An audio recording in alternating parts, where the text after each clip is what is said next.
मैं कुटिया बनाना पसंद करूंगा, आश्रम नहीं बनाऊंगा। सुना आश्रम बनाने वाले बुढ़ापे में जेल जाते हैं, लाइफ इम्प्रिजमेंट, आजीवन कारावास हो जाता है। जब आदम ने भारत में कदम रखा तो मालिक कौन? आदम के अलावा कोई दूसरा इंसान ही नहीं, और आदम है हम सबके दादा, हम हैं आदम की औलाद।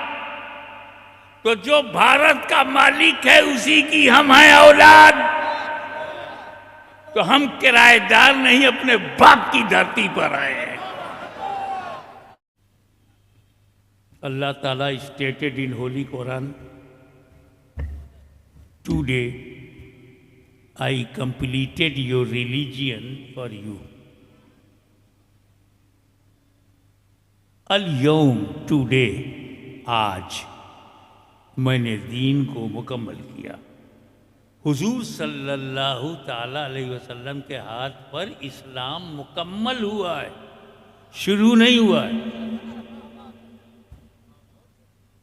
कोई चीज जब मुकम्मल होती है तो उससे पहले शुरू होती है। तो अगर लोग ये समझते हैं कि इस्लाम 1400 बरस पुराना है तो उसका दिमाग बहुत पुराना है। इस्लाम 1400 बरस पहले कंप्लीट हुआ है। शुरू तो तभी हो गया जब आदम धरती पर आए। आदम अलैहिस्सलाम धरती पर आए, first prophet in a form of a man. Adam अलैहिस्सलाम, he came on the earth as a prophet.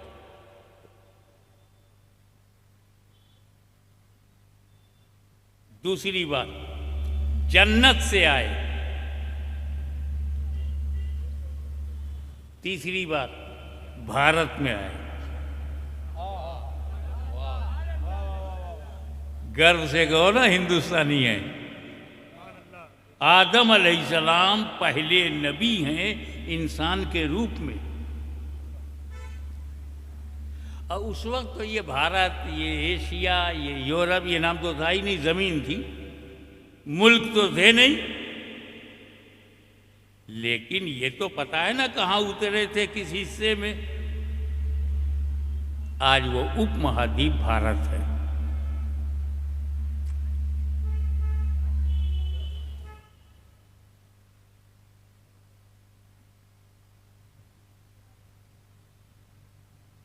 तो सिर्फ मेरा भारत है जिसका मुकद्दर चमका और पहले नबी के कदमों को चूमा। आदम अलैहिस्सलाम के चरणों का प्रताप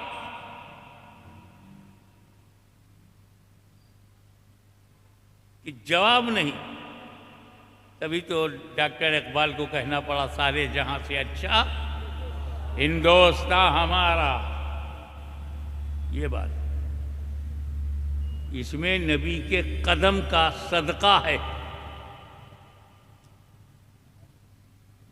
एक बात और बोलूं, आदम अलैहिस्सलाम जब भारत में रहे तो अकेले नहीं थे, अकेले दिखते थे। क्योंकि जब जन्नत से धरती पर आए, वैकुंठ से भारत की धरती पर आदम ने कदम रखा तो अकेले नहीं थे, बल्कि उनके पैकर में नूरे मोहम्मदी भी था।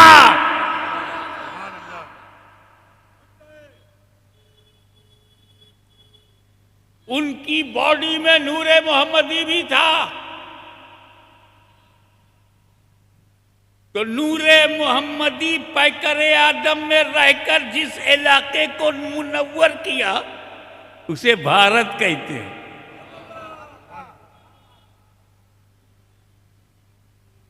एक बात और समझते चलो, मैं यहां आया हूं जिस घर में गया मालिक कोई और है।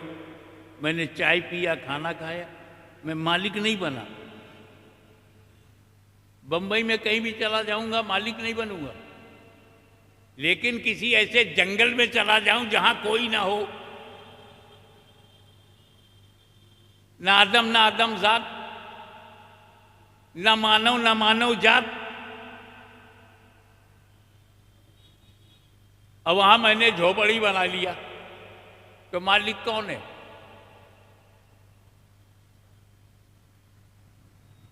कोई क्लेम करने वाला नहीं है कि मेरी जमीन है। जंगल में कुटिया बना लिया, मैं कुटिया बनाना पसंद करूंगा, आश्रम नहीं बनाऊंगा।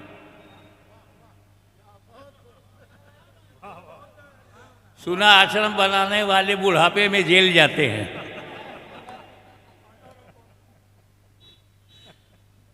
लाइफ इम्प्रिजमेंट, आजीवन कारावास हो जाता है। अब कुटिया का मालिक कौन है? क्योंकि मैं ऐसे इलाके में गया जहां कोई दूसरा इंसान नहीं है, तो मैं ही मालिक हुआ। ठीक है। जब आदम ने भारत में कदम रखा तो मालिक कौन? आदम के अलावा कोई दूसरा इंसान ही नहीं, और आदम है हम सबके दादा, हम हैं आदम की औलाद। तो जो भारत का मालिक है उसी की हम हैं औलाद। तो हम किराएदार नहीं, अपने बाप की धरती पर आए हैं। और आखिरी बात ये कि वो दीन जो आदम से चला, और आदम, अल्लाहू अकबर, दुनिया में जितने हिंदू, मुस्लिम, सिख, ईसाई, जैन, बौद्ध के अलावा आस्तिक हो या नास्तिक, सब आदम की औलाद। आप किसकी औलाद हैं? हमारे हिंदू भाई किसकी औलाद हैं? ईसाई किसकी औलाद हैं? सिख, जैन, बौद्ध, सबके दादा एक है ना, तो एक हो के रहते क्यों नहीं? ये घृणा क्यों? ये नफरत क्यों? ये हेट क्यों? ये हेट स्पीचेस क्यों? ये कानून शिकनी क्यों? दादा एक है, हाँ, औलाद एक होती है, पर अच्छी भी होती है और बुरी भी होती, लेकिन है तो औलाद हुआ आदम अलैहिस्सलाम की। तो ये बात दिमाग से निकाल दो कि 1400 बरस पहले इस्लाम आया। ये सच्चाई बिछा लो कि 1400 बरस पहले इस्लाम मुकम्मल हुआ।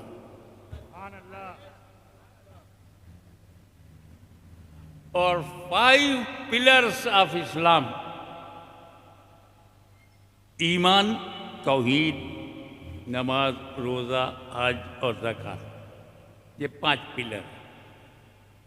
ये नमाज है, ये रोज़ा है, ये हज है, ये ज़कात, ये चारों साथ साथ हैं, पर एक दूसरे से गले नहीं मिलते।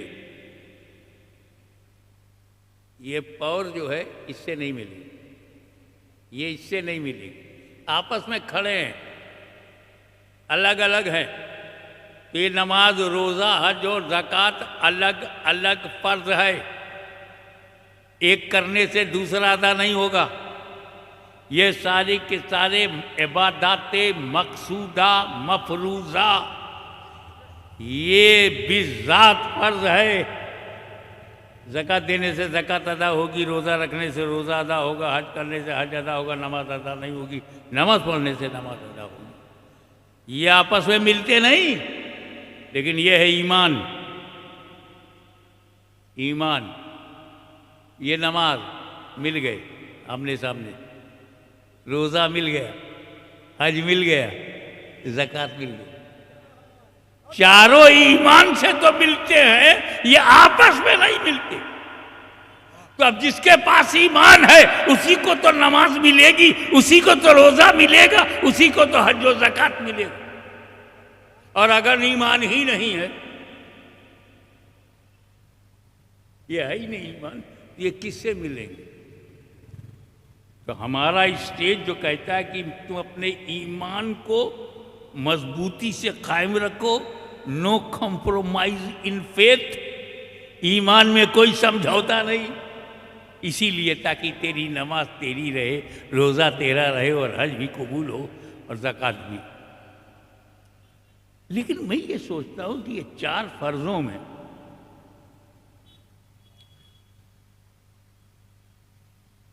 तीन तो कंडीशन है, कंडीशनली फर्ज है। हज उन्हीं पे फर्ज है जिन्हें इस्तेताअत हो, सब पे नहीं। लाइफ में एक ही बार, पर वो भी जब इस्तेताअत हो।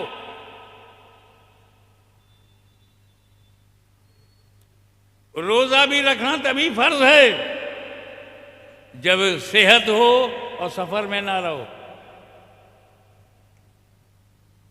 आप मुसाफिर हो, रोजा मत रखो, बाद में रख लेना। और ज़कात में शर्त है कि साहिबे निसाब हो,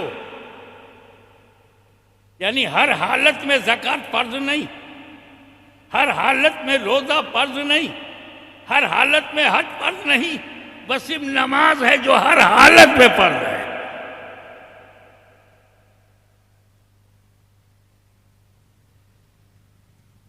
और दूसरी बात जो गौर करने की वो ये है, कोई ये बात इबादत जो है वो सालाना है,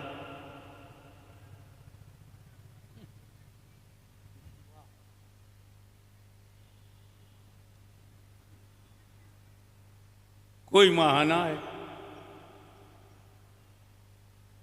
जैसे ईद की नमाज सालाना, ठीक है, लेकिन आप रोजा को देखें तो माहाना है। उम्र भर में एक बार है हज, ज़कात साल में एक बार, ज़कात सालाना, एक साल में माहाना एक रोजा, माहाना रमजान शरीफ का 30 दिन, एक महीना रोजा, तो सालाना है। ज़कात सालाना, ज़कात रोजाना है, हफ्तावार वीकली है, मंथली है, नहीं, ज़कात साल में एक बार। रोजा हर महीने में है, नहीं, एक ही महीने में है, एक महीना पूरा। सिर्फ नमाज है जो सालाना भी है, माहाना भी है, हफ्तावारी भी है, रोजाना भी है। इतना ही प्यारी है ये इबादत अल्लाह को। साल में एक बार ईद उल फित्र की नमाज,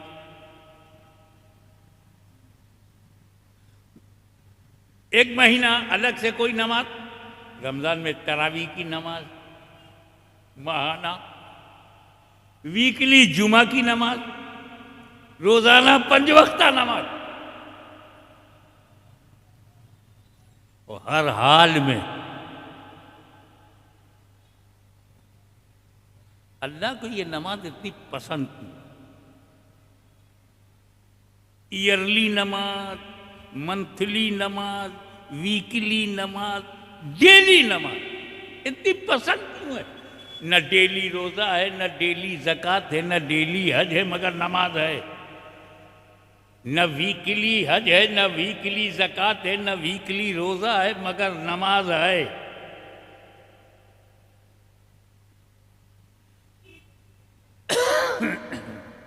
असल बात यह है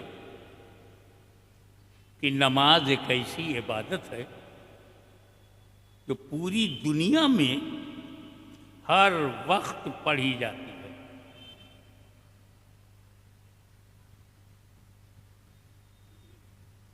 तो बंबई में एक आदमी बोला, क्या औकाते मकरूहा में भी?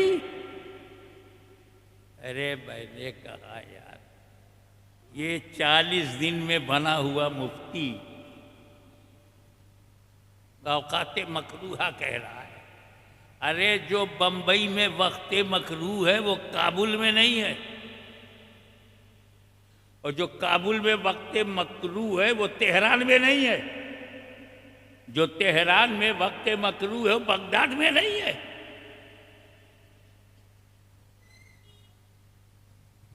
देखो ऐसा ये दुनिया है,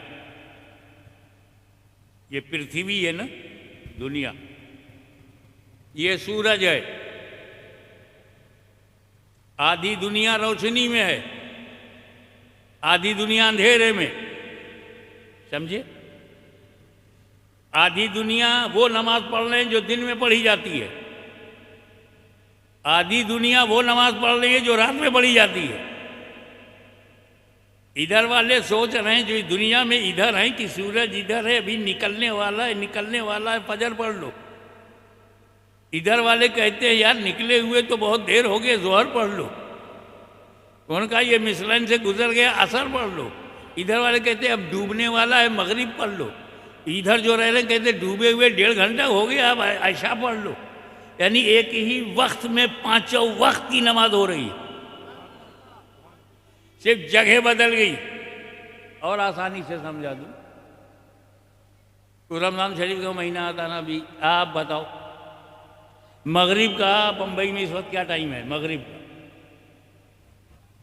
का एग्जैक्ट बताओ। 7:01, 7 बजे, 7:01, डिफरेंसेस आ रहे हैं। 7:02, 6 मिनट, माशाल्लाह कितने इख्तिलाफात चल रहे हैं। एक महीना ऐसा है कि मगरिब का सही टाइम बच्चा बता देगा रमजान में। मैं कहा बेटा एग्जैक्ट कैसे मालूम? अफ्तारी का मामला उसी बेटी का हुआ।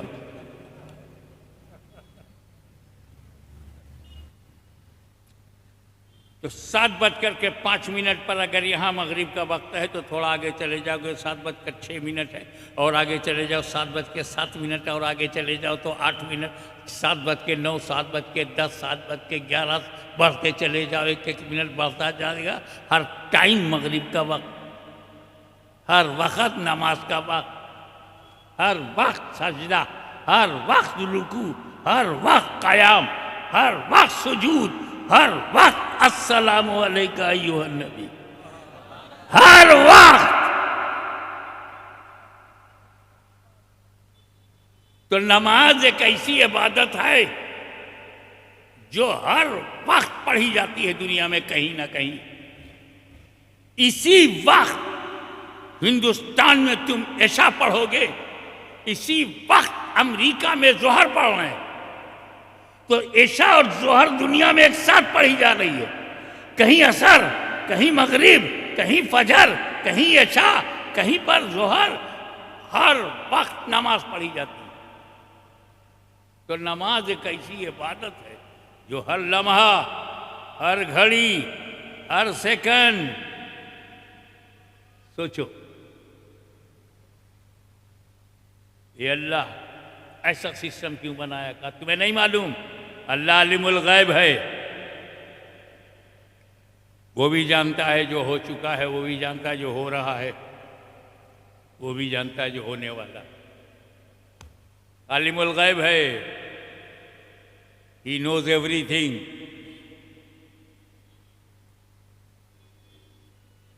उसको मालूम है कि मेरा हबीब ऐलान करेगा।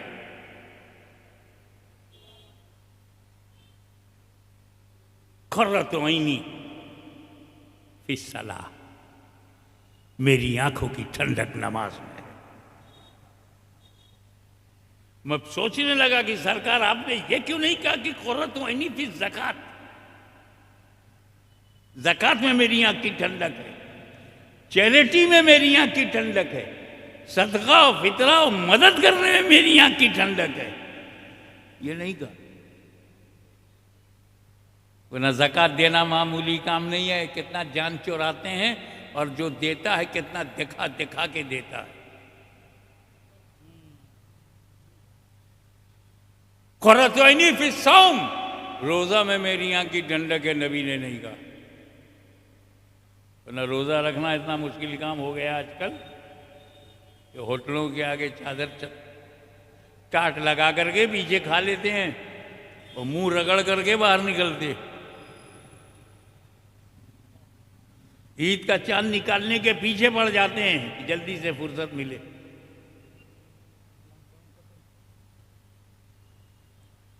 फिर भी रसूल पाक ने हौसला बढ़ाने के लिए नहीं कहा क़ुर्रतु ऐनी फ़ी सौम, रोजे में मेरी आंख की ठंडक कि लोगों में जज्बा रहे। और हज में तो बड़ा प्रॉब्लम है, कब कितना हिस्सा कट जाए, कब सऊदी हुकूमत क्या बोले, कब कौन सा कानून बन जाए। राजस्थान का कोटा जो है वो दूसरा कोटा हो जाए। तो फिर भी रसूल ने नहीं कहा क़ुर्रतु ऐनी फ़िल हज। जिद्दा जाना, परेशानी में रहना, पेशाब पैखाने में लाइन लगाना, नमाज के लिए वज़ू के लिए तड़पना, मक्का जाना, भीड़ भाड़ में रहना, मिना में 5 दिन, अरफात में दिन भर, रात भर मुज़दलिफ़ा में बहुत तकलीफ उठाना। फिर भी रसूल पाक ने नहीं कहा क़ुर्रतु ऐनी फ़िल हज, हज में मेरी आँख की ठंडक है। पैसे की कुर्बानी, टाइम की कुर्बानी, 1 महीना 2 महीने की कुर्बानी हज में, माल की कुर्बानी, रुपए की कुर्बानी, सोना चांदी की कुर्बानी ज़कात में, न खाने की कुर्बानी, हलाल चीज छोड़ देने की कुर्बानी रोजे में। और नमाज में कौन सी कुर्बानी है? 1 लोटा पानी, वजू किया, खड़े हो गए, नमाज हो गई। और अब तो 1 लोटा पानी भी नहीं, क्योंकि लोटों पे भरोसा नहीं, तो टोटी लगा दी गई है, भैया खोल करके वजू कर लो, खड़े होके नमाज पढ़ लो। ना घर छोड़ा, ना परिवार छोड़ा, ना कारोबार छोड़ा, ना दुकानदारी छोड़ा, ना मुल्क छोड़ा। इतनी आसानी, 1 लोटा पानी, अल्लाह की मेहरबानी। और इसी आसानी में रसूल फरमाते हैं क़ुर्रतु ऐनी फ़ी सलाह, इसी नमाज में मेरी आँख की ठंडक है। अच्छा किया मेरे नबी ने जो नहीं कहा क़ुर्रतु ऐनी फ़ी सौम, क़ुर्रतु ऐनी फ़िल हज, क़ुर्रतु ऐनी फ़ी ज़कात। क्योंकि अगर रसूल ने ये कहा होता, तवज्जो, अगर ये कहा होता कि क़ुर्रतु ऐनी फ़ी ज़कात, तो साल में 1 ही बार ठंडक मिलती। अगर कहा होता क़ुर्रतु ऐनी फ़ी सौम, तो साल में 1 ही महीना ठंडक मिलती। अगर ये कहा होता क़ुर्रतु ऐनी फ़िल हज, तो उम्र भर में 1 ही बार ठंडक मिलती। मेरे नबी ने कहा नमाज में मेरी आँख की ठंडक है, तो उनके चाहने वाले खुदा ने एक ऐसा निज़ाम शमसी बना दिया ताकि दुनिया में हर वक्त नमाज पढ़ी जाए, हर लम्हा नमाज पढ़ी जाए, हर सेकंड नमाज पढ़ी जाए, और मेरे हबीब की आंखों की ठंडक मुसलसल मिलती रहे। इससे अंदाजा लगाओ कि नमाज कितनी कीमती है। अब तो हम 2 वजह से नमाज पढ़ेंगे। पहली वजह तो ये है कि ये फर्ज है, पहली वजह ये है कि ये फर्ज है, शरीयत का तकाजा है कि इसे न छोड़ो। और दूसरी वजह है मेरे महबूब की आंखों की ठंडक है, मोहब्बत का तकाजा है कि इसे न छोड़ो। और आप इधर नमाज पढ़ रहे हैं बंबई में, ठंडक पहुंच रही है गुंबदे खजरा में। तो जब महबूब की आंखों की ठंडक बंबई के सुन्नी मुसलमानों की नमाज से पहुंचेगी, तो जब आंखों में ठंडक होगी तो नबी की उन आंखों का हक आपको मिल जाएगा। इसीलिए अल्लाह ताला ने रोज़ा रखने को कहा, ज़कात देने को कहा, हज का इरादा को कहा, लेकिन नमाज को कायम करने के लिए कहा, वक़ीमुस्सलाह, नमाज को कायम करो। वाखिरु दावाना अनिल हम्दुलिल्लाहि रब्बिल आलमीन।